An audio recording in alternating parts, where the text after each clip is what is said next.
जय हिंद देशवासियों, students, teachers, शिक्षा प्रेमी, देश प्रेमी।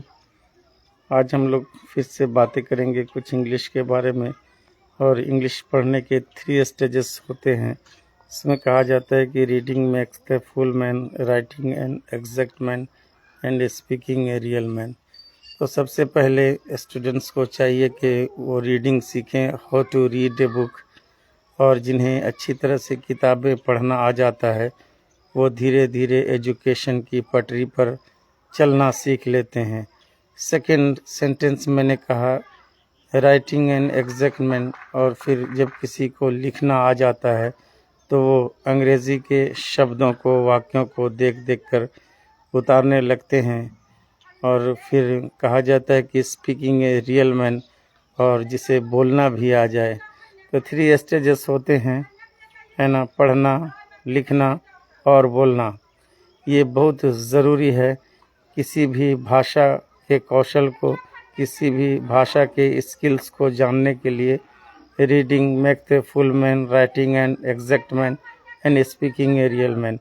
पिछले वीडियो में मैंने प्रेजेंट इंडेफिनिट टेंस के बारे में कुछ बातें की थी और ये भी बताया था कि वास्तव में मुख्य तौर पर 3 ही टेंस होते हैं, present tense, future tense and past tense.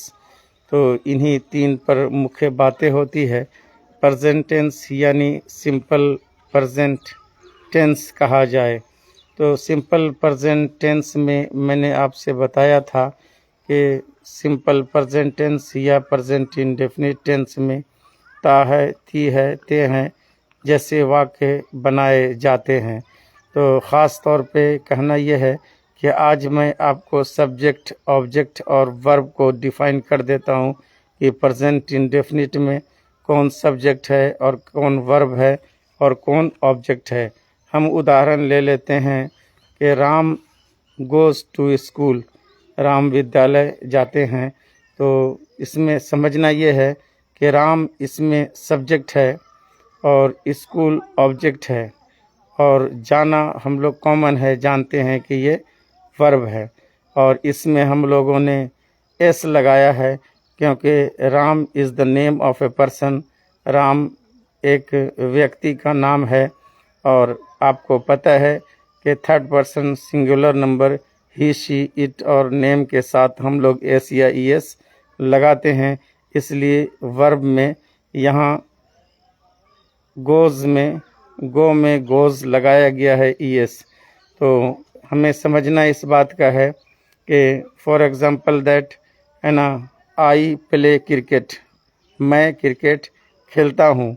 यहाँ पे देखना है कि आई सब्जेक्ट है और प्ले खेलना वर्ब है और क्रिकेट इसमें ऑब्जेक्ट है। ऑब्जेक्ट मीन्स कर्म होता है ना। तो सबसे बड़ी चीज़ है, इसका हमें ध्यान देना है। सब्जेक्ट, ऑब्जेक्ट और वर्ब, इनका फॉर्म बहुत बड़ा होता है वाक्यों में। तो मेरे दोस्तों, रिलेटिव्स, फ्रेंड्स, स्टूडेंट्स, टीचर्स, शिक्षा प्रेमी, देश प्रेमियों, किसी भी चीज़ को समझने के लिए थोड़ा थोड़ा हमें सीखना चाहिए। जैसे हमें खाना खाने का भी नियम और तरीक़ा होता है, हम लोग उतना ही खाना खाएं जितना डाइजेस्ट हो जाए। तो लॉन्ग वीडियो और ज़्यादा बातें करने से हमारे जहन में कुछ नहीं आता। इसलिए कुछ ख़ास सीखने के लिए हमें थोड़ा थोड़ा सीखना पड़ता है। कोई भी काम ज़्यादा अच्छा नहीं होता है। बताया गया कि कोई भी चीज़ जो ज़्यादा है वो जहर का, पॉइज़न का रूप ले लेती है। अति सर्वत्र वर्ज्यते। अगर ज़्यादा दौलत है तो भी अच्छा नहीं, ज़्यादा आपका वेट है तो भी अच्छा नहीं, ज़्यादा ज्ञान भी हो जाने से अच्छा नहीं होता। किसी का ज्ञान जब ज़्यादा बढ़ जाता है तो निश्चित है कि वो लास्ट में जो है साइकोलॉजिकल उसका इफ़ेक्ट पड़ता है। इसलिए जितना साधारण और सिंपल ज़रूरी है, जैसे हमारे सिंपल प्रेजेंट टेंस के बारे में हम लोगों ने बातें की हैं, और आशा है कि मेरे स्टूडेंट्स इस सिंपल सेंटेंस को, प्रेजेंट इंडेफिनिट टेंस को अब अच्छी तरह से समझ गए होंगे। अगले वीडियो में हम और कुछ ख़ास अंग्रेज़ी के लिए आप लोगों के लिए लेकर आऊँगा। फिर से एक ही सेंटेंस के पहले हम लोगों को ध्यान देना है रीडिंग पे, फिर राइटिंग पे और फिर स्पीकिंग पे ध्यान देना है। Reading makes a full man, writing an exact man and speaking a real man. इन्हीं चंद बातों के साथ AR खान सर विदा लेंगे, लेकिन उससे पहले हमारे भाई साहब मिस्टर शहर इमाम खान इज़ वाचिंग।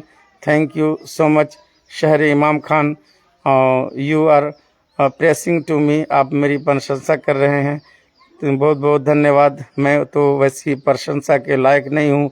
जो मुझे थोड़ा ज्ञान है मैं बच्चों के बीच में मैनुअली भी दे रहा हूँ और सोशल मीडिया पर भी दे रहा हूँ।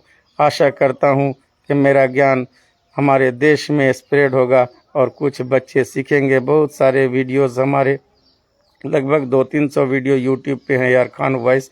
सब्सक्राइब करें। See you, bye bye, have a nice day.